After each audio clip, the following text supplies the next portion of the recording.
Want to speak real Filipino from your first lesson? Sign up for your free lifetime account at filipinopod101.com.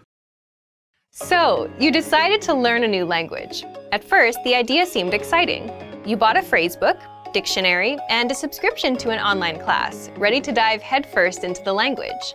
For the first day or two, all was well. You gained ground quickly, learning a few basic phrases and words. A week before, learning that language was just a dream, but now you're actually doing it. Then, the third and fourth day roll around. The excitement is wearing off. You encouraged yourself to continue, and another week or two goes by, but with a lot less progress. Suddenly, learning a new language doesn't fill you with excitement anymore. Now it feels more like dread. Sometimes it feels like you're drowning in grammatical cases, verb conjugations, and wonky pronunciation. It all seems too much to handle, so you start to think about giving up. But we encourage you not to give up. Learning a foreign language is difficult. We won't pretend like it isn't. But that doesn't mean you can't do it.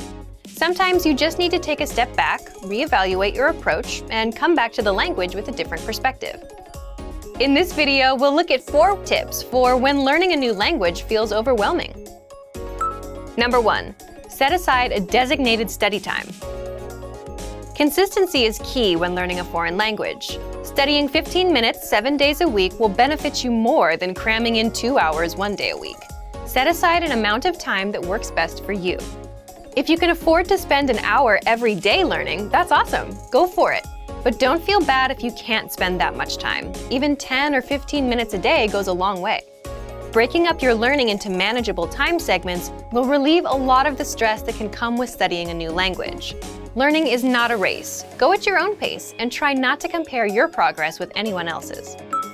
Number 2, take it one bite at a time.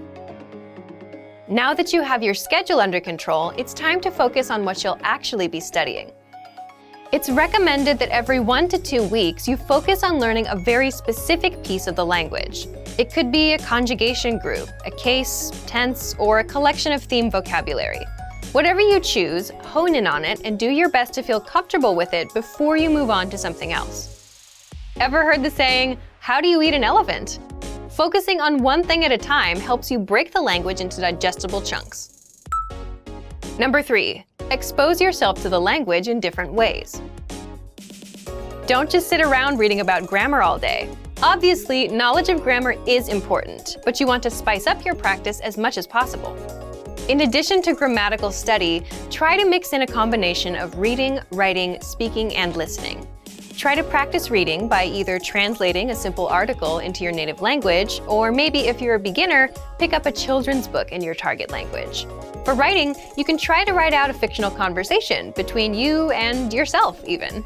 Use the phrases you know to create a mock conversation, and don't use any words you can't think of or you don't remember. To practice speaking, you can find native speakers locally at a language club or at a meetup. You can also find them online in a language exchange. For listening, a great podcast should do the trick. Spread out each type of practice, listening, reading, speaking, and writing, across your regular language study schedule. This will give you a balanced experience in the language and should help keep things interesting.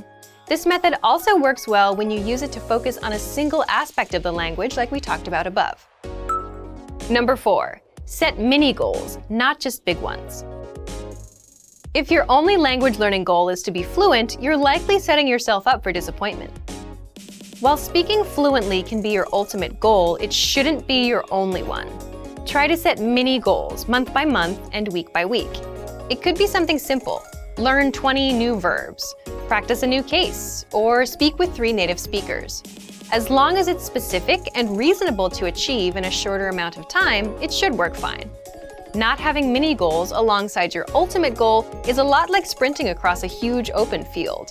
There's no reference point, so for much of the time it feels like you're not any closer to your goal. It's not that you're not moving forward, it just feels like you're not. Without any trees or buildings to run past, it seems like you're running in place. Mini goals are like the trees and buildings of your language race. They help you see that you're moving forward and give you a sense of accomplishment. The desire for perfection can get in the way of your progress. Don't freak out when you struggle to speak or make a mistake. It's all a part of the learning process. Also, don't be afraid to speak, even if you know what you'll say won't be totally correct. It's better to do your best to communicate in the language and get it wrong than to never try at all. Learning a new language isn't always easy. In fact, oftentimes it's very hard. Don't let that discourage you, though. Use these tips to help keep you focused yet unstressed in your language learning. A little perseverance will go a long way. Before long, you'll be speaking better than you may have thought was possible. And for even more help learning a new language without getting overwhelmed, check out our complete language learning program. Sign up for your free lifetime account by clicking on the link in the description. Get tons of resources to have you speaking in your target language. And if you enjoyed these tips, hit the like button, share the video with anyone who's trying to learn a new language, and subscribe to our channel. We release new videos every week. I'll see you next time. Bye!